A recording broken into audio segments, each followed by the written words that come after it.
بہترین سننے کی چیز غنا ہے، یعنی کہ گانا، جو انتہائی گناہ ہے کہ گانا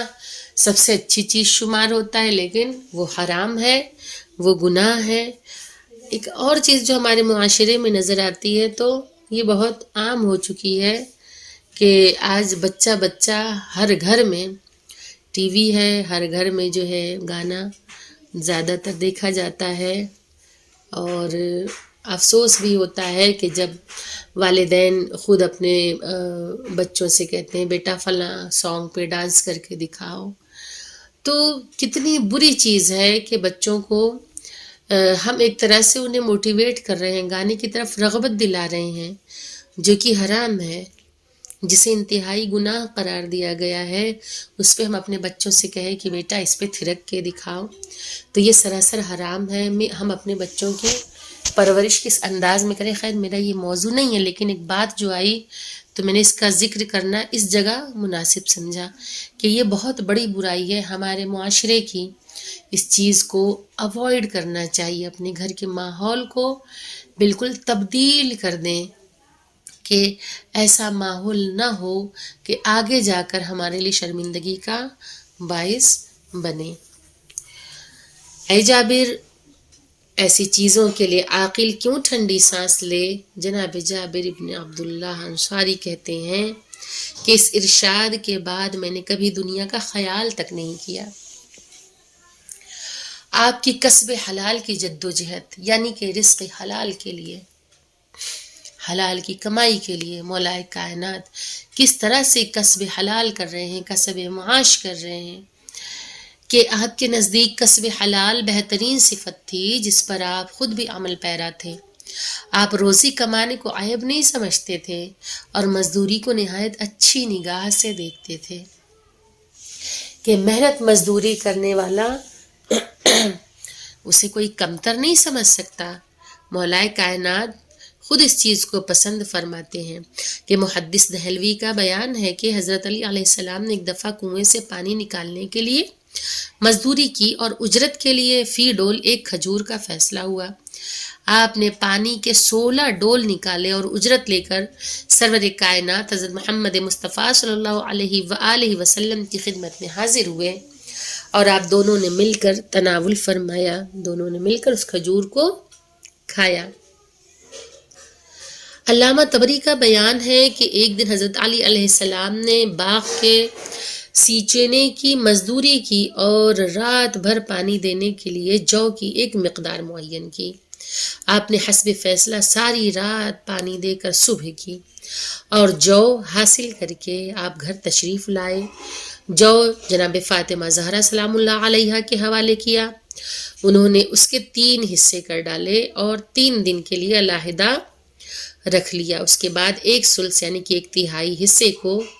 چکی سے پیس کر شام کے وقت روٹیاں پکائیں۔ اتنے میں ایک یتیم آ گیا۔ آپ نے وہ روٹی یعنی کہ جب اس یتیم نے مانگا ہے، اس نے جب وہ روٹی مانگی ہے تو پھر دوسرے دن جناب فاطمہ زہر نے وہ روٹی اسے دے دی۔ پھر دوسرے دن ثلث کی روٹیاں تیار کی، پھر 1 حصے کی جب روٹی بنائی تو مسکین نے سوال کیا اور سب روٹیاں لے گیا۔ پھر تیسرے دن روٹیاں تیار کی اور فقیر نے آواز دی اور لے گیا۔ یہ سب کے سب 3 دن بھوکے رہے۔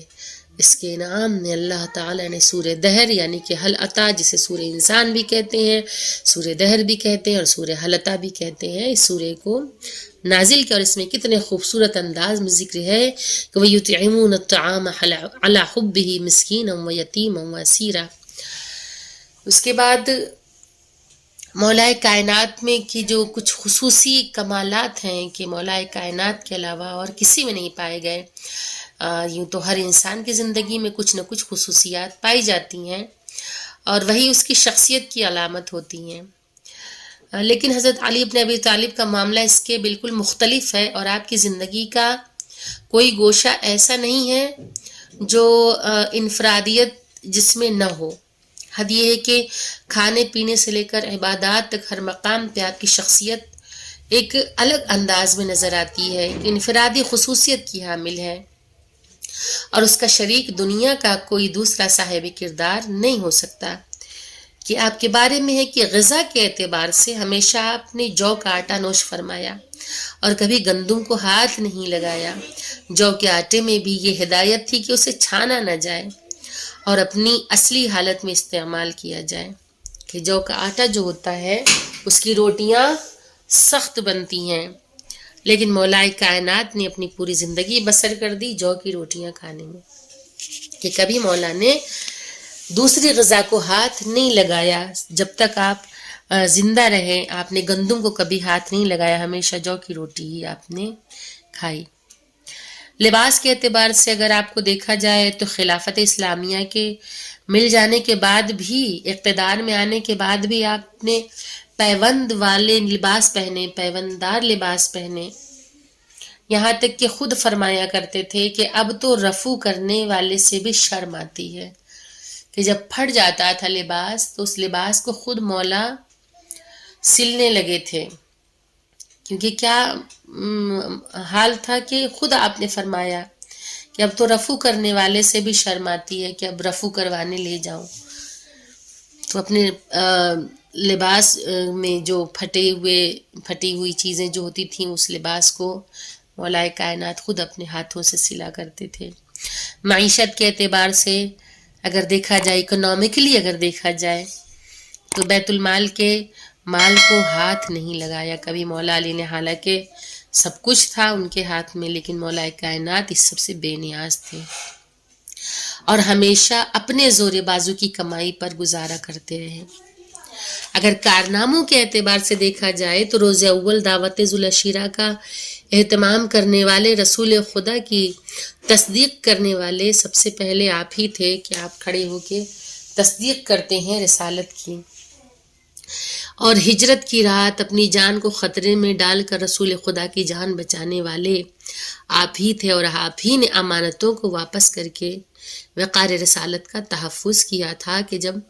ہجرت پہ رسول خدا گئے ہیں تو اس وقت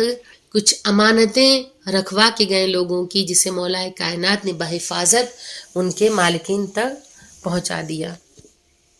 اگر غار سور میں دیکھا جائے تو اس وقت کے غار سور میں قیام کے دوران رسول خدا صلی اللہ علیہ وآلہ وسلم اور حضرت ابو بکر کے لیے آب و غذا کا انتظام، ان کے کھانے پینے کا انتظام آپ ہی نے کیا۔ بدر کے معرکے میں آپ ہی کی تلوار چمکتی رہی اور 70 مقتولین میں سے 35 کو تنہا آپ نے تہہ تیغ کیا۔ اگر احد کے معرکے میں دیکھا جائے تو سب کے فرار کر جانے کے بعد آپ ہی کا اعلان تھا کہ میں ایمان کے بعد کفر اختیار نہیں کر سکتا۔ خندق کے معرکے میں کل کفر کا سر آپ ہی نے قلم کیا، کہ جب عمرو ابن عبدود جیسا نامی گرامی پہلوان جب خندق پار کر کے اس طرف چلا آیا تھا تو اس وقت لوگ خوف سے تھر تھر کانپ رہے تھے، صحابہ کانپ رہے تھے۔ اس وقت رسول خدا نے حکم دیا، مولا کائنات گئے اور اس کفر کا سر قلم کر دیا۔ تو خندق کے معرکے میں کل کفر کا سر کس نے قلم کیا؟ مولا کائنات نے قلم کیا، کہ جسے رسول خدا نے کل ایمان کہا۔ خیبر میں مرحب و انتر کا خاتمہ کر کے قلعہ قموس کو آپ نے فتح کیا، کہ قلعہ قموس وہ قلعہ ہے جو خیبر میں یہودیوں نے جو قلعہ بنوایا تھا اس کا نام قموس تھا۔ آپ نے نجوہ کے موقع پر صدقہ دے کر رسول اکرم سے راز و نیاز کا شرف حاصل کیا۔ اگر علم کے اعتبار سے مولا کائنات کے اوپر نظر کی جائے تو رسول اکرم نے آپ کو شہر علم و حکمت کا دروازہ قرار دیا تھا اور امت کا بہترین قاضی قرار دیا تھا، اور آپ کی قضاوت، آپ کے فیصلے ایسے تھے کہ جو عقلوں کو حیران کر دینے والے تھے۔ ممبر کی بلندی پہ جا کے سلونی قبل ان تفقدونی کا نعرہ آپ ہی نے لگایا، کہ پوچھو پوچھو مجھ سے جو پوچھنا ہے اس سے قبل کہ میں تمہارے درمیان نہ رہوں۔ حکام وقت نے اپنے مشکلات میں آپ ہی کی طرف رجوع کیا تھا اور آپ کی علمی گتھیوں کو ان کی علمی گتھیاں جو تھیں، یعنی جو مسائل تھے، جو مشکلات تھیں، ان گتھیوں کو سلجھایا، ان مشکلات کو دور کیا مولا کائنات نے۔ اسلام میں جتنی عظیم شخصیتیں فقہی، ادبی، اخلاقی یا صوفی قسم کی پائی جاتی ہیں، سب کا سلسلہ شاگردی آپ ہی کی ذات اقدس تک منتہا ہوتا ہے، وہیں پہ جا کے ٹھہرتا ہے. یا مختلف علوم و کمالات میں کمال اعلیٰ کے علوم میں کمال اعلیٰ کے علاوہ علم نحو کے قواعد کی ایجاد آپ ہی نے کی، اور حروف کے تعارف سے کے وصول آپ ہی نے تعلیم فرمائے. اگر اخلاقی اعتبار سے امام کو دیکھنا ہے، مولا کائنات کو دیکھنا ہے، تو غلاموں کے ساتھ آپ نے ایسا برتاؤ کیا کہ انہوں نے غلامی کو آزادی پہ ترجیح دی، یعنی کہ آزاد رہنا پسند نہیں کیا بلکہ آپ کا غلام رہنا انہیں پسند تھا. اور نیا لباس اپنے غلام قمبر کو عطا فرمایا، اور پرانا لباس یا معمولی لباس خود زیب تن کی. اتنی سادہ زندگی تھی. اور کس طریقے سے اخلاقی منظر پیش کیا اس وقت کے جب محاصرے کے دوران، کہ جب حضرت عثمان یعنی کہ خلیفہ سوم جو تھے، حضرت عثمان کو جب چاروں طرف سے محاصرہ کر لیا گیا، تو اس وقت امیر المومنین حضرت علی بن ابی طالب علیہ السلام نے جناب عثمان کے آب و دانہ کا انتظام دیا. آپ نے فرمایا ابن ملجم کی گرفتاری کے بعد اسے سیراب کرنے کا حکم آپ ہی نے دیا، کہ ابن ملجم وہ شخص، وہ بدترین شخص کے جس نے مولائے کائنات کے سر پہ تلوار ماری مسجد کوفہ میں، کہ جس کی وجہ سے 21 رمضان کو امیر المومنین اس دنیا سے رخصت پا چکے، کہ 19 کو اس نے ضرب لگائی ہے، مولائے کائنات 21 کو اس دنیا سے رخصت ہو گئے. لیکن اس وقت جب ابن ملجم کو پکڑ کے مولائے کائنات کے سامنے لایا گیا، تو ابن ملجم کو بھی مولائے کائنات نے جب دیکھا کہ وہ بھوکا اور پیاسا ہے، تو اسے بھی سیراب کرنے کا حکم دیا کہ اسے بھوکا پیاسا نہ رکھا جائے. اور زہد کا یہ فلسفہ آپ ہی نے سمجھایا کہ زہد اس امر کا نام نہیں ہے کہ انسان کسی چیز کا مالک نہ ہو،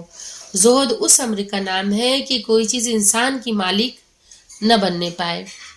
اور اس کا اپنا اختیار اپنے ہاتھ میں رہے، خواہشات کے ہاتھ میں نہ جائے. کہ اس بارے میں تو بس ایک شعر ہی کافی ہے کہ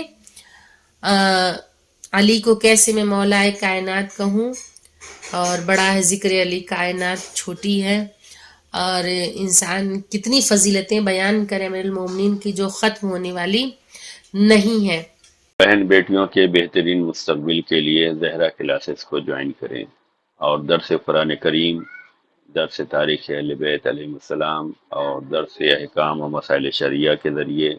اپنی اسلامی معلومات میں اضافہ کریں، اور زہرا کلاسز چینل کو سبسکرائب کریں اور پروگرام کو لائک و شیئر کریں. جزاک اللہ خیر.